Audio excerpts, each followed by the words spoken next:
Alright, so you want to learn Serum 2, but every video is about super complex and super niche genres. Well, this video will give you the basics so that you guys can actually create your own sound. So I have a sound design company, I have a plugin company, and I've trained over 1 million producers around the world. We're going to simplify Serum 2. What this video is not, it's not a breakdown of everything in Serum 2. Personally speaking, I'm a sound designer, and I could tell you that as a sound designer, I rarely touch all the features in Serum, ever, okay?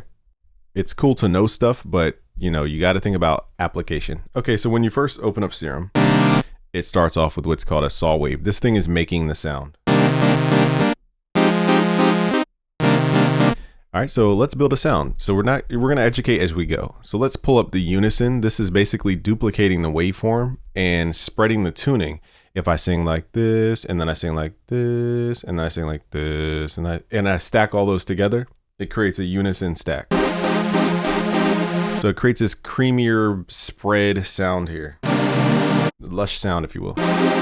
Now to make it more metallic, we're going to pull in what's called the detune. So what we're doing really is taking those 7 different duplications of the sound and we're making them more like each other. And when you have something that's like itself, it will collide in frequency. So this is why it sounds metallic. So if we pull this detune all the way down,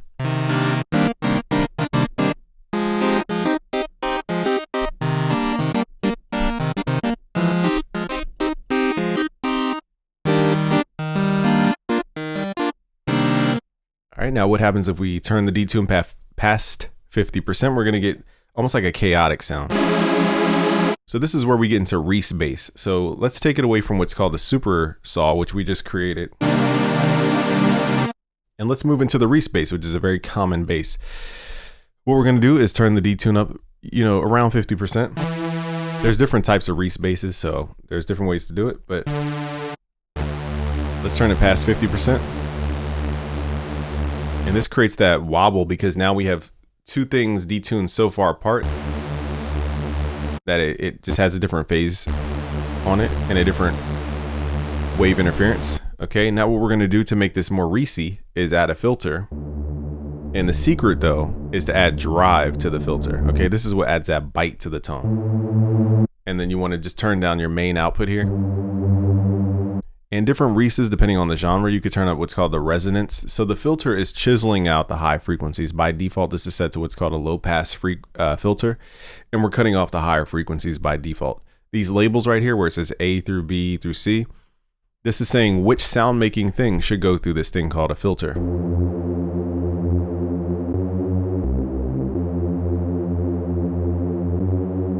Well, let's say we want to make a sound to where the notes don't overlap. Because right now I'm playing chords. We should only have one note kind of pitch bending. Let's go to the bottom here where it says mono and legato. This will basically force it so that we only can play one note. Mono means 1. Okay, so now we can do the same bass line. And we can overlap the notes without it clashing. So it adds that wah, wah type sound. Now let's say you want more of a wah, wah like that. You can turn on what's called portamento. Portamento will basically change the speed from which we play one note to the next. So it goes wah, like that instead of wah, dun, dun. It'll go wah, dun, like that. See how it went like that? Now, if we have it on always, it means no matter which note I play, it will pitch bend to that note. If we have it on just regular mode, I have to overlap the notes for it to activate. So if I play the notes, you know, disjointed like this, it won't do the slur. But if I overlap the notes, it'll pitch bend. So that's what the always button does.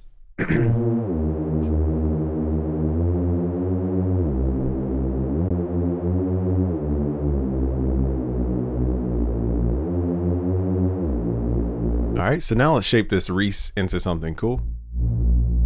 So again, you have deep Reeses, you have bitier Reeses. There's a lot of different Reeses out there. Okay.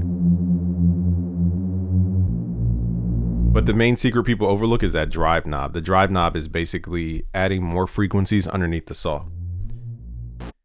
All right, now another thing to look at is the filter types. So instead of just all boomy frequencies, let's say you want a light Reese, you can switch it to what's called a bandpass by clicking this drop down, go to normal. Let's go to bandpass. So now A bandpass is basically a high frequency filter and a low frequency filter at the same time. So now we're kind of targeting a very specific frequency range.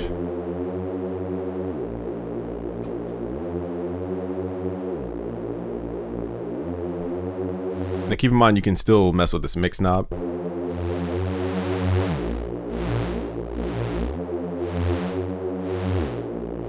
So there's creative things you guys can still mess with here.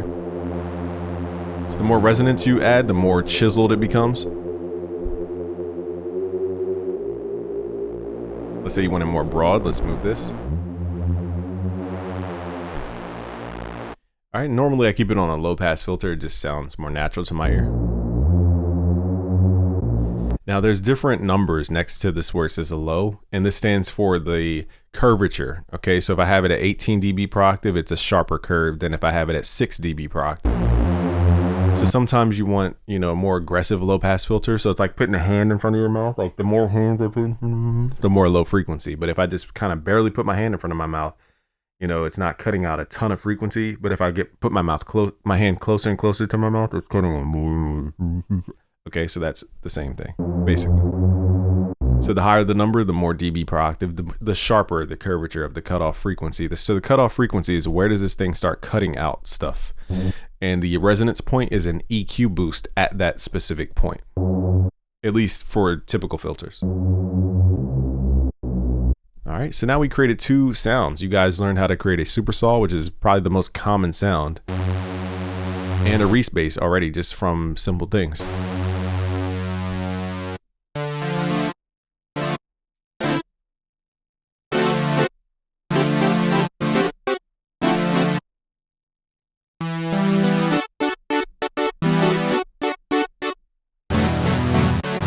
So you guys get the gist. So what we're going to do now is create a pluck sound. I'm actually going to draw in some MIDI so that we can quickly preview the sound. So now we have some MIDI. What we're going to do is go to menu, initialize preset. So most modern sounds are either built around the sawtooth or a sine wave. When you get into other genres, they may use a square wave, but those are the main waveforms that we use in terms of traditional wave shaping, wave-based sound design. So to make it a pluck, what we have to do is add a filter because we want it to go like that. So the same way you go wow. So let's add a filter, but then the filter needs to move. So let's give it a decay curvature. What makes sounds feel organic is giving it a decay curvature. Natural sounds, they decay, okay? Same way food rots in the fridge. So on envelope 2, we're gonna turn down what's called the sustain and leave what's called the decay curvature. And we're gonna drag this little envelope over to the cutoff. So basically it's bipolar, meaning if I go to the matrix here, it goes past this cutoff point. I know this looks convoluted, but to keep it simple, wherever the knob is pointing to, that's the end point, okay? Wherever the blue stuff goes to, that's the range at which it tries to move. So basically I just wanna move this knob, open and close, okay? As if I'm just turning a knob in real life, but I'm just telling the computer to do it for me. So if you were to shape this, I would go open, close like that over a short amount of time. So it'd be open and then close over a very short amount of time. Now what this is doing is going further than where I'm actually pointing the pointer.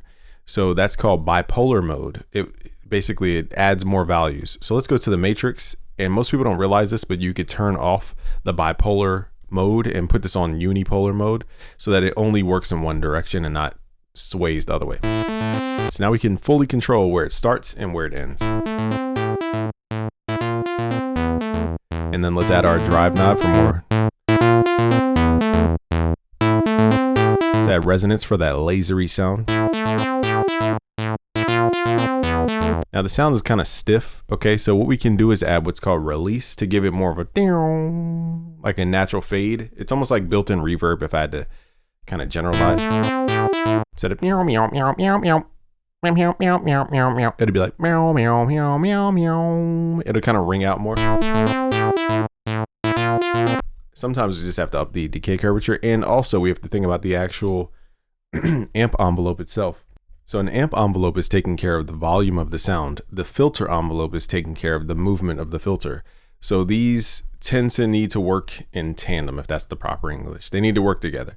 Let's pull down the sustain and pull up the decay curvature and the release time the same way we did in envelope 2, which is controlling the filter.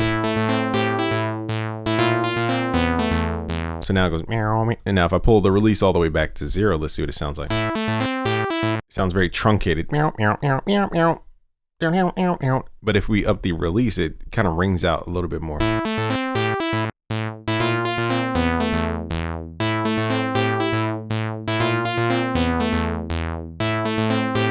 All right, now let's add, we're going to do a manual unison. So remember, unison is just duplicating the waveform and changing the tuning. What happens if I activate oscillator B?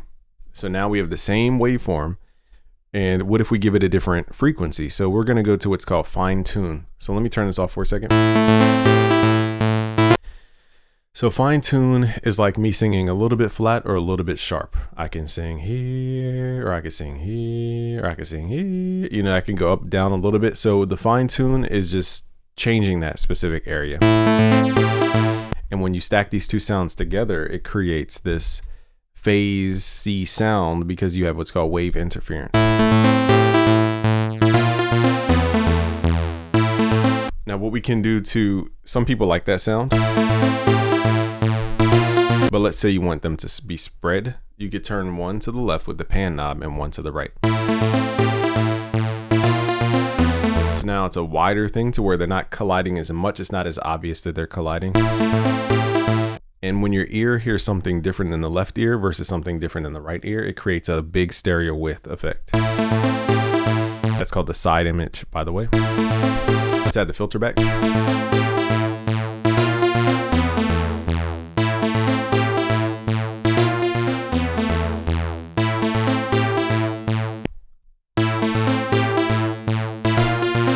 So what we can do is change out filter types to get different tones. Oh, you know what I forgot to do? Duh. I forgot to add oscillator B going through the filter. So that's why it sounded so bright. Okay, so now if I add B, if I click on this B, now they're both going through the movement. And then we can move the cutoff frequency to tell it to have a different minimum value. So remember, the blue part is where we're turning up to. It's the range. The white little pointer is where we end. So I can even have this thing move over time. Let's say I want to just move just like this. Well, we can have the machine do it for us in what's called a low frequency oscillator or an LFO. So let's drag the LFO and tell it to change the end point over time. So the time value is set here under the rate. We're going to slow this down to like 1/2 or something long and put this on free mode so that it doesn't re-trigger every time we hit a key. By default, it's set to re-trigger mode. So this movement, this like turning the knob up and down over time, re-triggers every single time I press a note. But on free mode, it will just keep going in its own thing. So now we can give a range to how far we want to turn this knob, okay? So now we're modulating a modulated source, basically.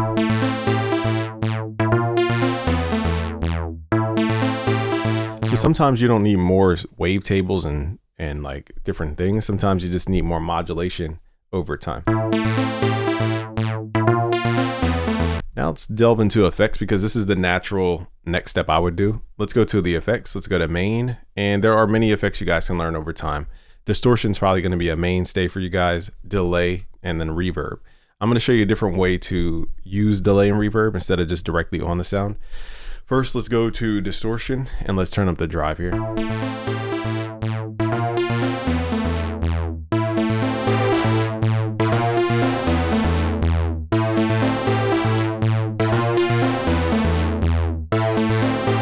So now it's adding tones that were never in the sound because of dissonant harmonics, for those who want to know. So now we're going to pull back the release because I do want more of a hyper pop type sound. So let's pull back the envelope release. Here's another little tip. You can go to envelope 3, pull up the attack a little bit, and drag this over what's called the octave. Now the octave is set to focus on octaves only. Coarse pitch, the way I used to do it, it's too hard to control where you start and stop. So long story short, drag this over the octave, and we can left click this blue thing to pull in the range. So basically I'm going -2 octaves, up 2 octaves. And what this will do is create like a laser sound. And what we need to do is just pull the MIDI down but 1 octave because it's a little too high. So if I play a note, it goes like wang, like that. Now I'm gonna exaggerate so you guys can hear. So that's what the envelope over the octave is doing. It goes wank like that. Makes it sound like a laser.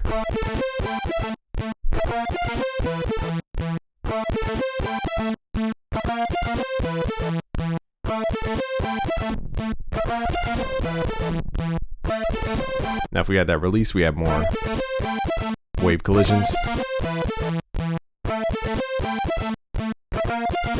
So let's say we want some reverb. What I like to do is go to the filter level. There's a little M up here, and we're gonna click that.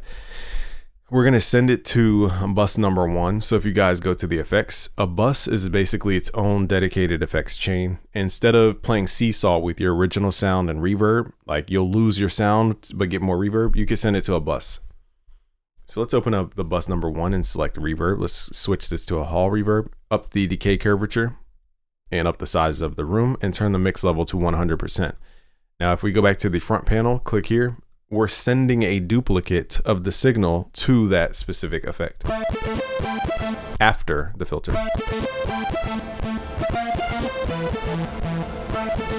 Let's pull back on the distortion a little bit. It's a little too heavy.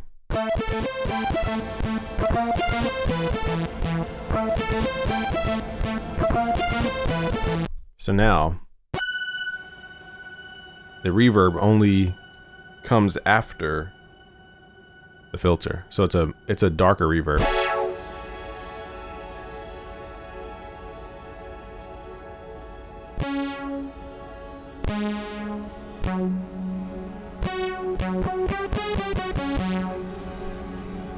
All right, so that's how we get that very atmospheric sound. Let's go back to the effects. Let's go to the bus, and we're just gonna pull back the decay just a little bit for this genre. It's a little too heavy. All right, so now let's go to the arpeggio area. This is where we can add even more motion. So instead of me playing, you know, notes like this, I can have the computer play the notes for me based on the notes that we give it in the MIDI. So let's set this to an arpeggiator. And I recommend you guys try out the triplet mode and the dotted modes. Those have really nice sounds. And we're gonna switch this to 1/12, for example. This is a very underground type timing. So if I play 3 notes, it goes 1, 2, 3, 1, 2, 3, 1, 2, 3. It goes triplet timing. So that's for underground. Now, if you're doing mainstream stuff, you could just use the turn off the triplet and use 1/8, 1/16.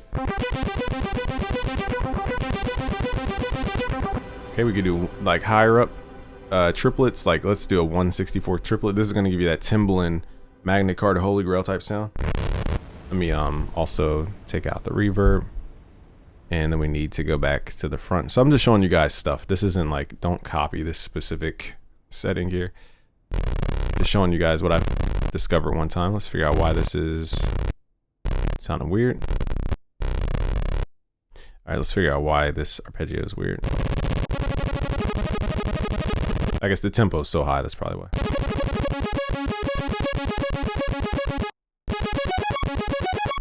All right, so let's go to 1/24. You can also set the shift amount and then the range over here under transpose. So now you can go beyond just whatever note you're playing.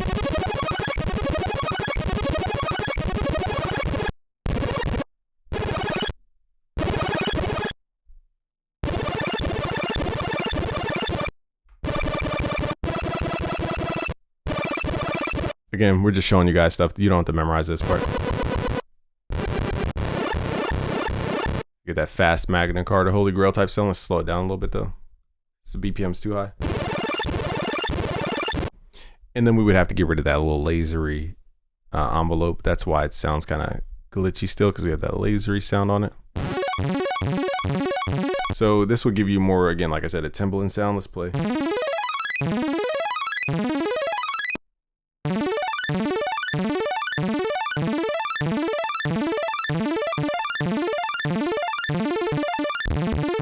So depending on how many notes we play determines how the arpeggio sweeps through these octaves. Okay, so if I played a ninth chord,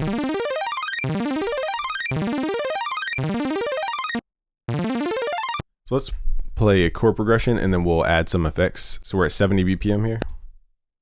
Let's do F to C.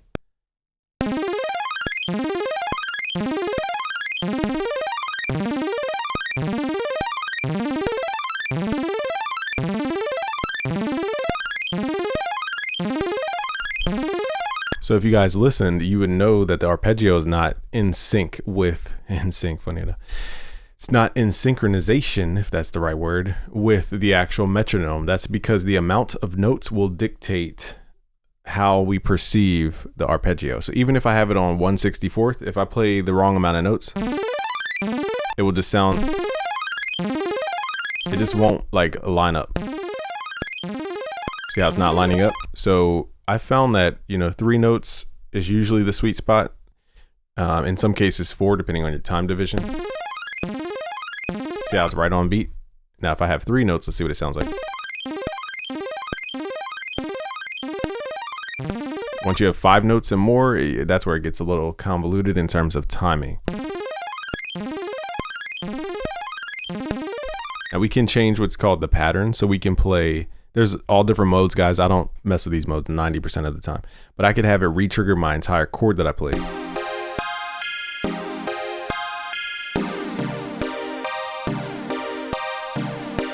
So this is more of like a Wiz Khalifa type thing. We could add portamento.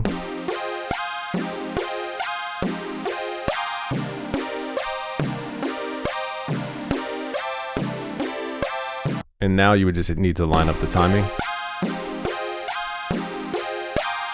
So you would just need to go here. Now here it seems like something happened in terms of the note length. There we go. So basically there was a subtle note overlap, so it was reading one of the notes, and that's why I kept going up the octave. So now let's add a filter.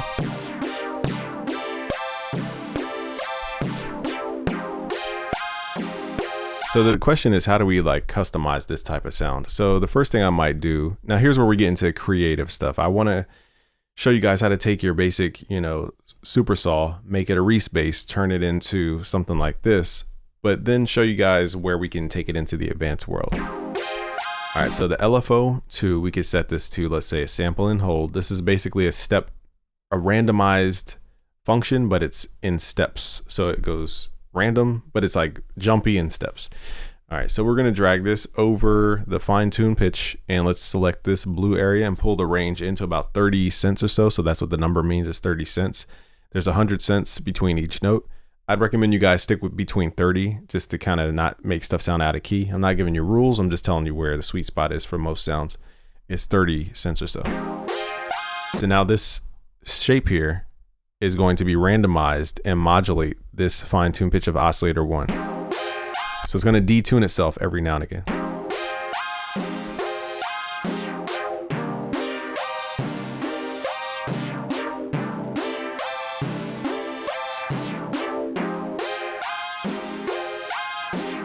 And then we can set the timing as well to random.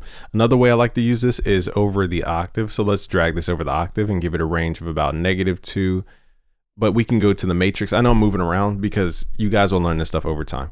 We're going to go to polarity, turn this to unipolar, and pull the range into about 3 octaves. So now this randomness will control this oscillator's pitch randomly within 3 octaves of range. So it creates more movement in the sound, basically.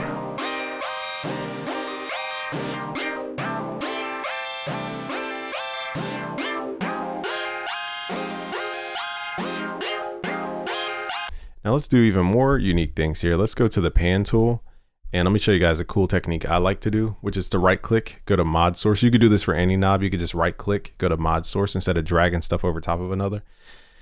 Let's go to where it says note and then note on alternative. So basically what it does is every other note, it will pan it depending on your settings and your range. So it will pan left and right, hard left, hard right. So I like to do that. It just widens out the sound. And then again, you can adjust this stuff in the matrix, the range of how wide it pans the sound. Let's also go to global. Let's go to high quality, ultra quality. And a little thing I've seen in the underground is for people to pull the tuning down. This is, again, optional, not mandatory, or pull it up. And you'll discover new sounds just by changing the master tuning here.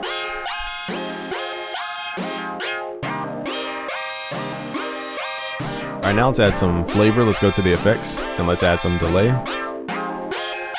Now the mix level is the key here because we don't want to just crank it all the way up. You can, but it takes away from the original sound. Anytime you add an effect directly on the sound, the main tab, it's playing a seesaw thing where it's like, okay, we can add this effect, but it takes away from the original sound. Whereas the bus blends the two. So let's pull the delay back. And then we can set this to ping pong mode here.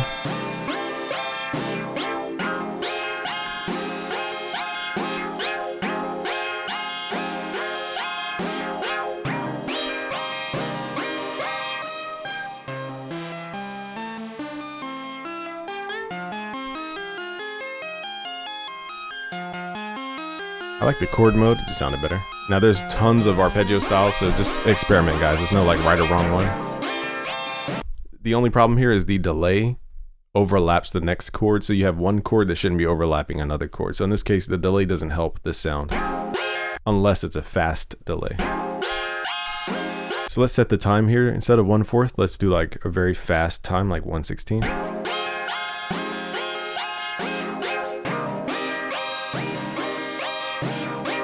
Now let's say I want to push the sound to the back intentionally. Let's add a reverb directly on the main tab and blend it in with the mix level here. So now I'm pushing the sound to the back on purpose.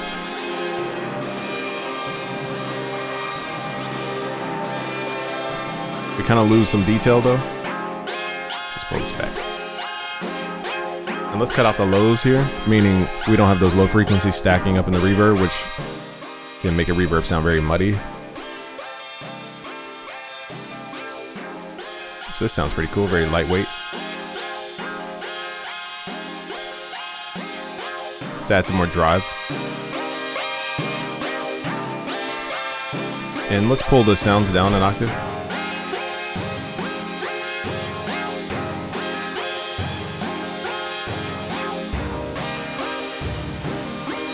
And now we have our own custom pad, okay, just like that.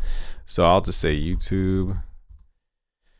We're gonna label it pad. Let's hit that save button, call it pad, and then call it moving chords. All right, so click this little floppy disk, and that's how you save sounds. Now, as a sound designer, I'm giving you a real world use case. When you're designing sounds, you don't start from scratch every single time.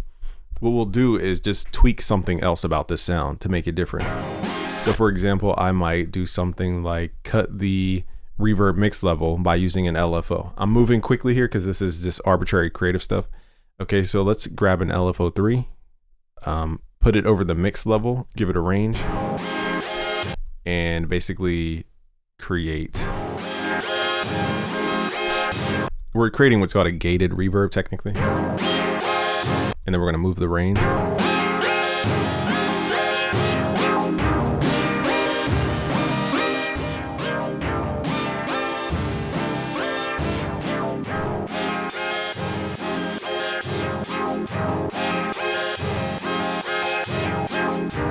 So it's just a little bit different. So I'm not like changing it 1000%. We're just making a small modulation change and just call it something else. Moving pads, moving chords too. So I'm giving you guys a realistic approach to sound design, so you're not overwhelmed with, thinking you need to know how to make every single sound all the time. Real sound designers, they don't know exactly where they're going all the time. They do stuff like this. They'll tweak stuff until they get to something really unique. They're not starting off knowing exactly what they're trying to create. I mean, sometimes yes, but for the majority of time when you're creating sound banks, this is how we do it. Okay, so let's go back to the effect. Let's pull this mix level. Another effect, especially for EDM, is the compressor. So if we add the compressor, you could switch the type to multi-band. If you turn the threshold all the way down, it gives you upward.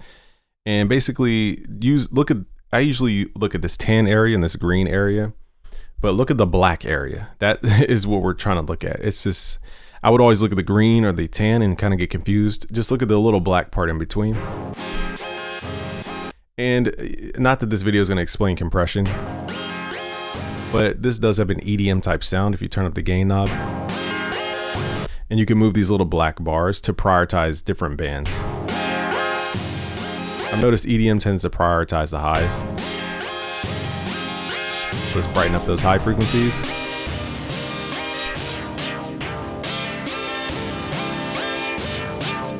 Let's pull the octave back up. I feel like it's just too low.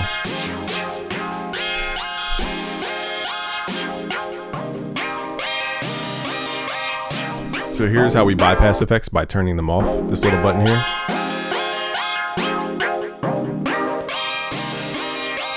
Here's width. So compression just adds this like squashy tone. That's all I want to say about compression, because compression goes deep. Okay, now let's start from scratch and let's create a different sound here. Let's create some bass.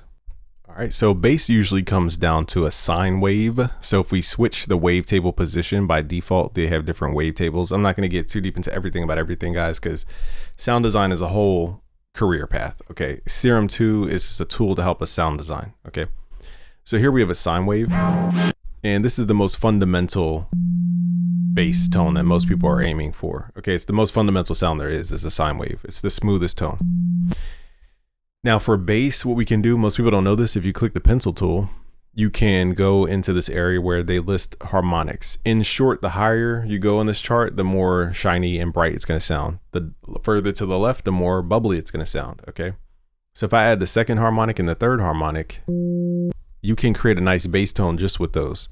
So let's pull this down an octave and then put the pencil tool on and turn these down. Now at the top here, this represents volume. At the bottom, this represents phase. I just don't have time to explain everything about everything, guys, so you just gotta follow the process here. All right, so the fundamental frequency is the one all the way to the left.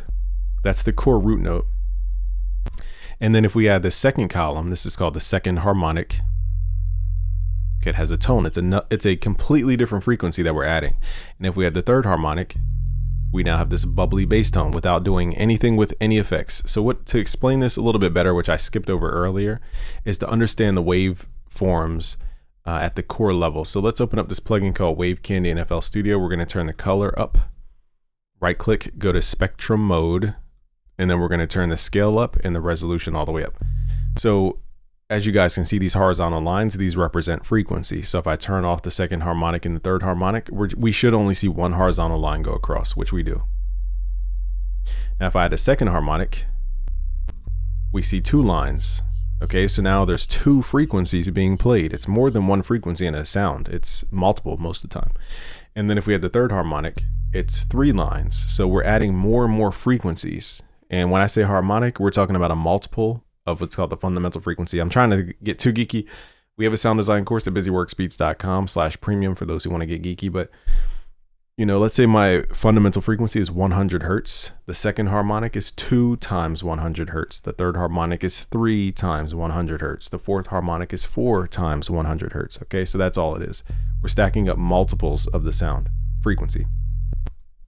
And that's all you need for a good solid bass. Most people don't realize that exists, and they try to saturate their way to this, and it's just going to be very hard to do. So sometimes you just got to get it at that harmonic level.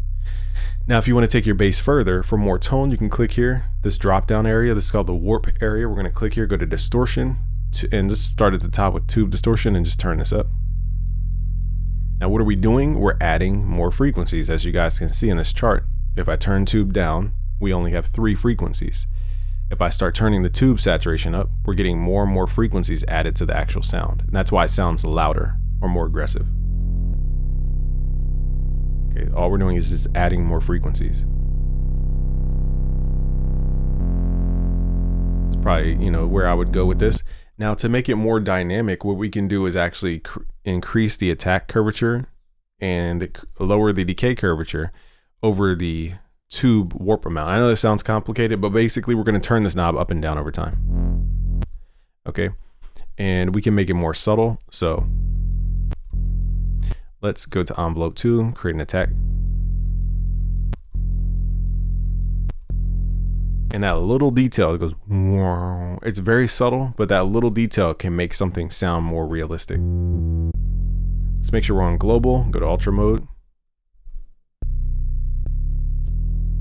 Now, if we want to widen out a bass, we can go to the effects here. We can add what's called chorusing, or we can go back to the sound itself and add what's called unison, essentially the same thing, just different approaches. Now we're duplicating the sound, adding 2 of them and detuning them from one another. This creates more of that Reese type of spread. So let's add 7 of these to create a Reese type vibe, detune them, and then we can run them through a filter to add that saturation.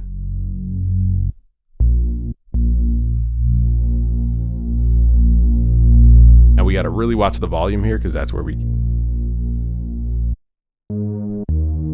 And for most basses, you're going to turn on monophonic mode and legato mode so you can slur the notes. Just like that. All right, and there's your bass. Now, I'm going to show you guys another level of it, which is called FM synthesis. Let's turn on oscillator B, switch this to a sine wave under the wavetable here. Turn down the level. Then what we're going to do, because in Serum 2, you can now warp twice. You could have 2 different things. Okay, so click here. Go to FM from B, and now what we're going to do is turn this up. So you guys will start to hear a froggy tone and like a metallic tone.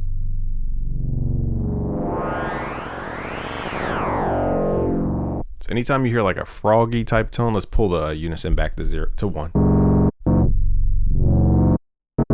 Let's also take off the 2 for now. So anytime you hear those type of sounds where it's like, forgot that instrument. Somebody knows a didgeridoo.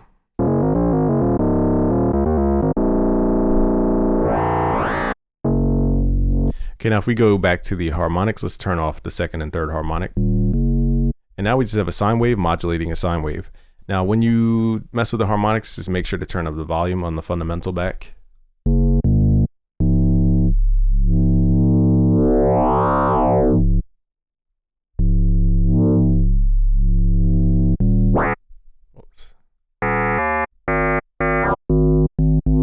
So all we're doing really is just modulating a sine wave by sine wave, and it creates more harmonics, more horizontal lines in the image. Now creative things we can do is give this a decay curvature. So let's go to envelope 2 and left click and drag this over top the FM amount. Remember, the blue is the range, the white part is where it ends. So we're saying turn the knob up to this blue part and turn it right back down to where the white part is. Okay, so we're going to just set the range to a very small amount. Give it a very quick decay curvature. And this is how we create those like womp womp. And also we need to give the sound itself a decay curvature under the amp envelope.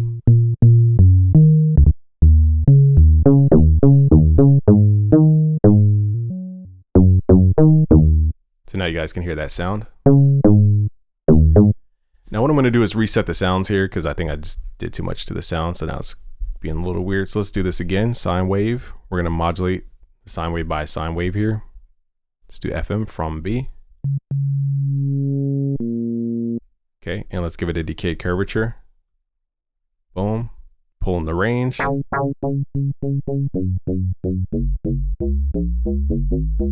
we can detune the sound and add unison to widen it out. To create like an Australian.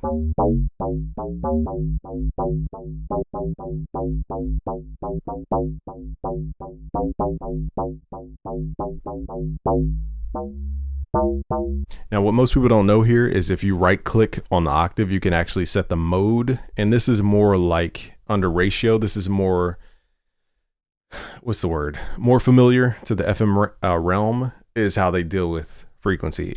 I don't have time to explain FM synthesis. It's probably the most complicated synthesis there is. But basically we can now go higher than, let me just show you guys why. Okay, let's go to mode, back to semitones. And let's say I set the octave to 4.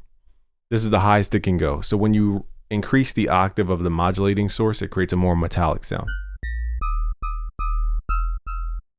So if I pull this back down, even to -1, it's going to create a bubbly tone. If you go to 0, it's going to create that like Australian sound. Now if I go to 1, it's going to become a little bit more metallic. So the higher we go with the modulating source, the target becomes more metallic. Now in this form, it maxes out at 4 octaves. But if you right click and go to mode and go to ratio, you can go even higher.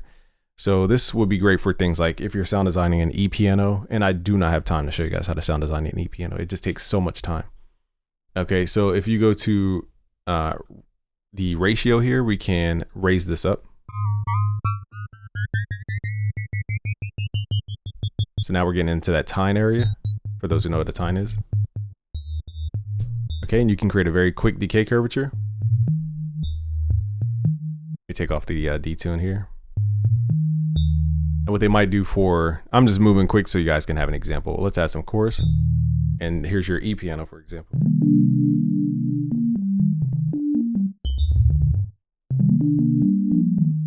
What I might do is add more harmonics in here just to...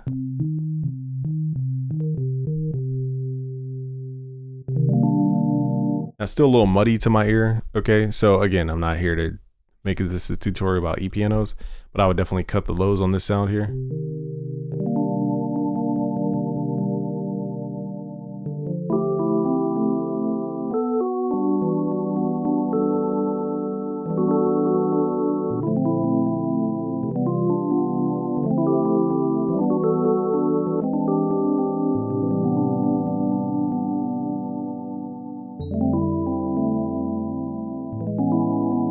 So you guys get the gist. That's a very, very simple E-piano, but you could take, you know, bass sound and turn it into an E-piano understanding FM synthesis. So FM synthesis goes really, really deep, way too deep for this video. Trust me, it goes so deep. But most people don't even know you can change the mode there to treat it like a traditional Yamaha DX7, for example. Not the same exact thing, because you have to think that works in algorithms. This doesn't, but all right. So we're getting too geeky. So let's pull it back to regular talk here. Let's see what else we haven't. We've done a bass. We've done the Australian sound. We've done the super saw. We've done, let's do a lead sound. So lead sounds are usually either sawtooth or triangle or a sine wave. Now, if you're into video game sounding stuff, it's usually a square wave. So whenever you have a video game sound, it's either sawtooth or square wave. To change that, you just change the wavetable position like this. And then one's just more bitey than the next. So I'd say a square sounds more hollow, whereas a saw sounds more bitey. And again, what's the key thing to a lead is that mono and legato.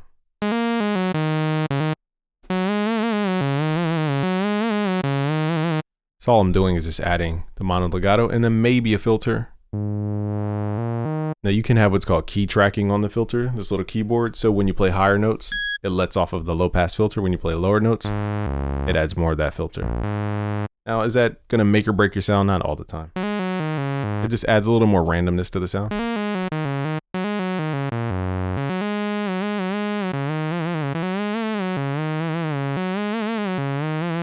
Now, some things to spice this up, I may add another sawtooth, run that through the filter, and detune the fine tune just by a little bit.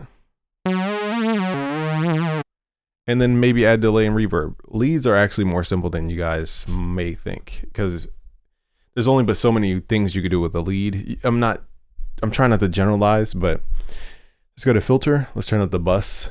Let's go to effects. Let's go to the bus, go to the delay, and let's add some reverb in here. Clash. Let's go to reverb, switch it to hall. Turn up the decay curvature, turn up the mix level to 100%. And then now we hear that decay curvature. So if you're in genres like funk and, you know, wave and stuff, they have a long decay on the reverb. That is the sound. Okay. Now, if I want to make mine sound more EDM or like wave, I might add an envelope to the cutoff. So let's go to envelope 2, turn down the sustain, drag this over the cutoff. So now it's going to go wow, wow. And then we're going to set the range here. And then set the dB per octave to something like 24. And then don't forget that drive.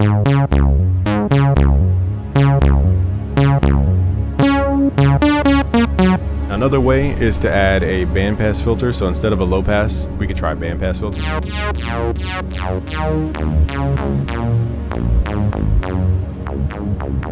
So let's do a bandpass at 24 dB per octave. As you guys can see, the reverb is carrying the sound here.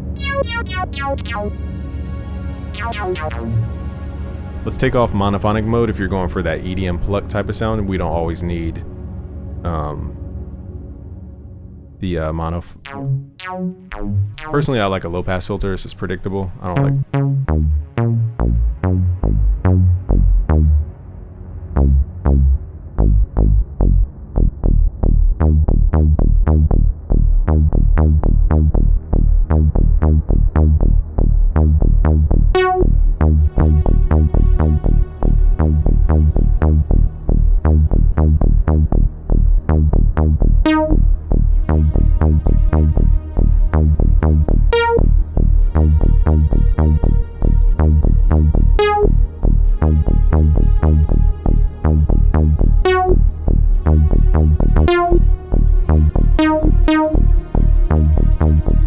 get the gist there.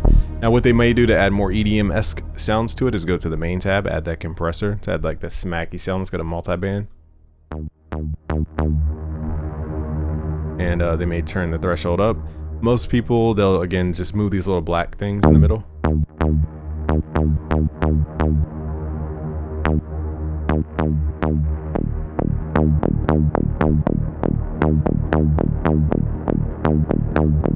I'm gonna set my attack to really fast and then release fast so it adds this like sizzle.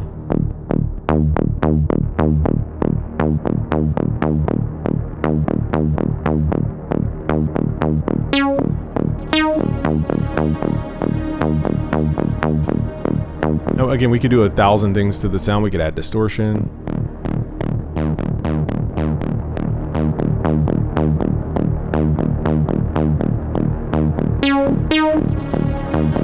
Let's go back to the filter, take off the key tracking.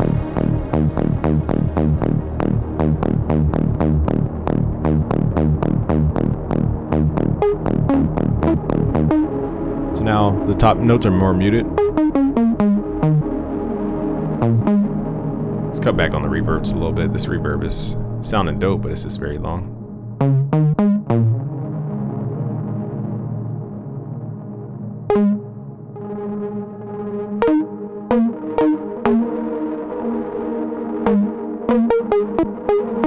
So hopefully you guys get the gist there. And it's really just going back and forth between the compressor and the distortion to get the sound you guys want. Like I said, the cheat code for tone is to have the attack down as at the lowest amount and the release down at the lowest amount. And then just use these little black things to shape the tone. And like I said, most EDM sounds prioritize the high frequencies.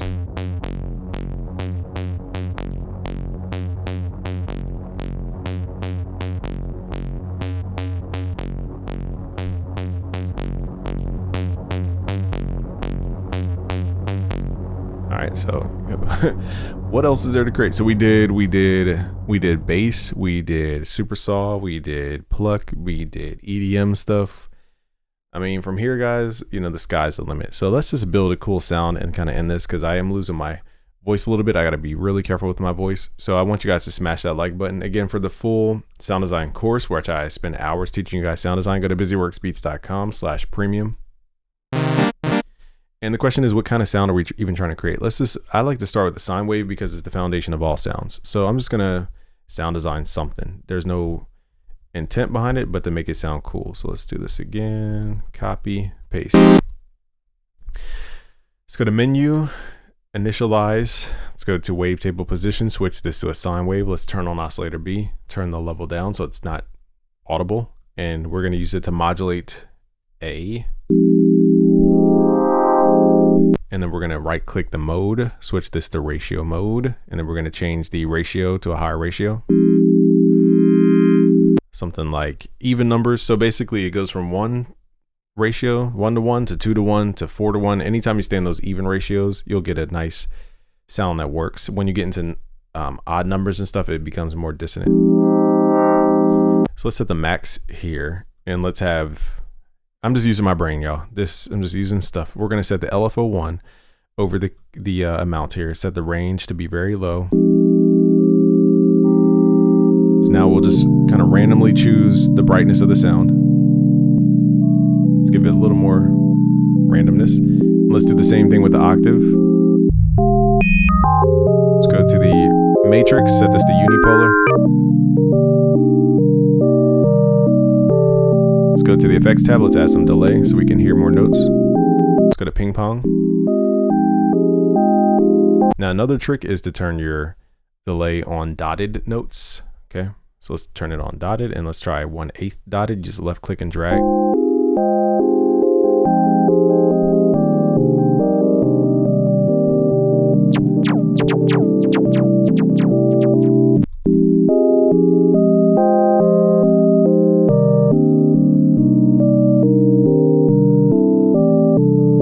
Now I do like what this is doing. I just don't like it on the FM. So let's remove this as a mod source. And instead, let's do maybe note velocity instead. So Let's do this on velocity and then set the range in the matrix.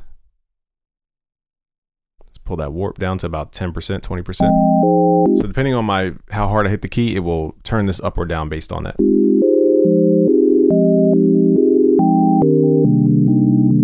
Let's add some unison. Now, if you click this little gear icon, you can open up the unison width. So let's pull this in. So it's not 100% left and right ear. This gives it a little more wave interference. I think it's also the octave. I don't like the jumping of the octave. It's too random. So let's switch this from random to more of a normal shape. We can click this drop down, go to basic and go to square. So now it's more predictable how it deals with this octave. Let's add portamento.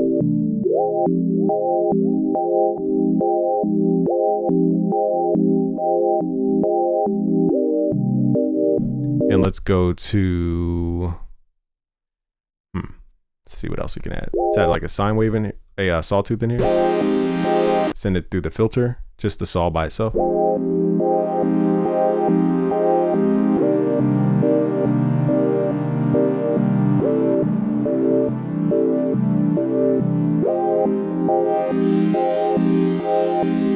And let's right click the pan, go to mod source, note, and then on alternative, so it's left and right panning. Let's pull the unison in so we can hear the panning, and then we can go to the matrix to set the range here.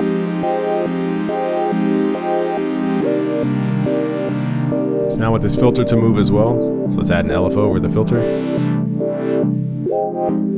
Let's have it on free mode so it doesn't re-trigger every single time. And then let's do something weird. Let's add LFO3 over the rate of LFO2. So we can right click here, go to mod source, go to LFO, and then make it LFO3. So now this thing modulates how this thing speed moves. We can go to the matrix to set the amount. Let's make it unipolar.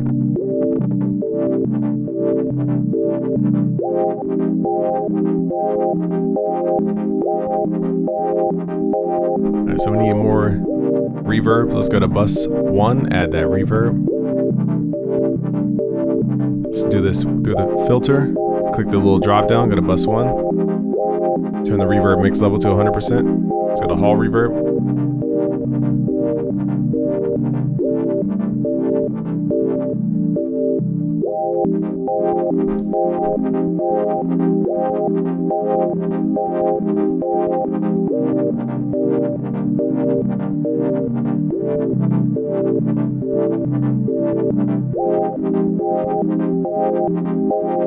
I want to add reverb directly to C, but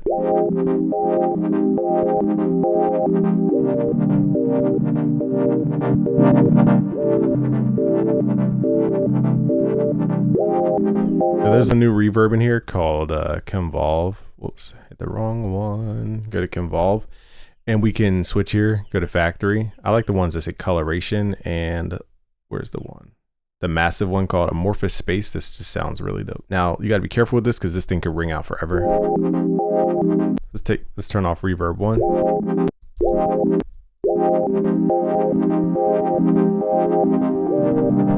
It's a very big reverb. Now let's turn down the levels of the main sound here.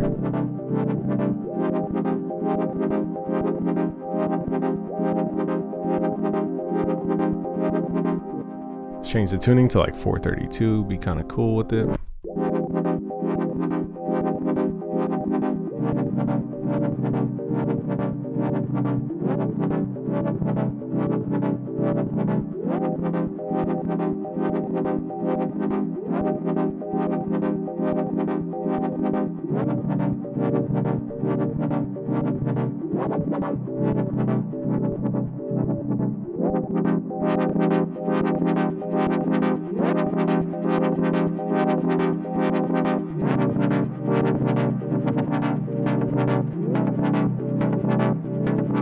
So now we're shaping the way in which the LFO3 changes the tuning, the timing of LFO2.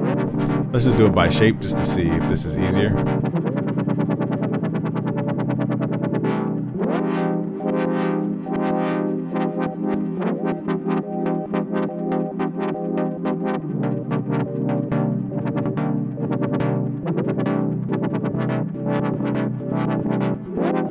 I guess I like this approach to it.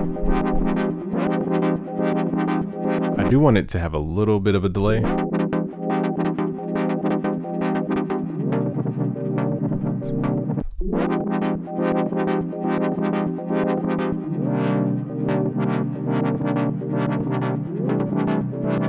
Not the smoothest tone, I'm just gonna leave it as is.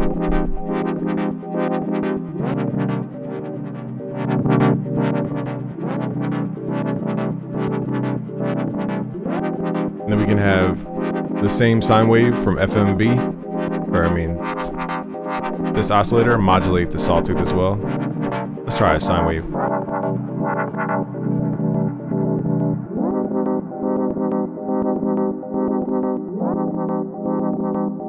Only thing that's not matching is just the timing of this movement.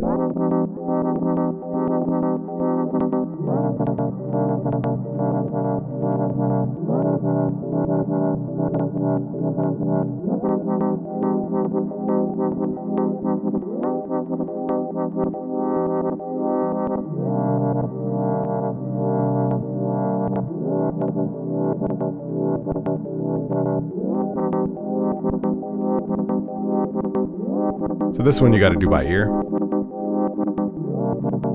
So now we have a completely different sound that just didn't exist before.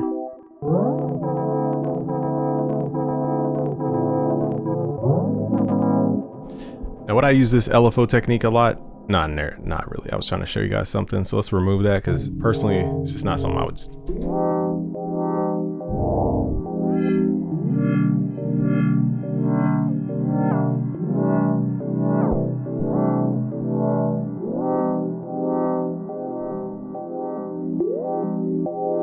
All right, now let's go back to the effect. Let's go to main. Let's add a compressor in here. Pull the attack down, release down.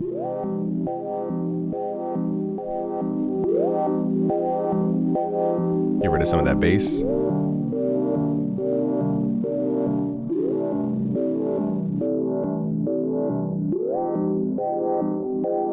Let's add the hyper dimension. This adds a width to your sound. Hyper basically adds more voices, and dimension adds like a room reverb,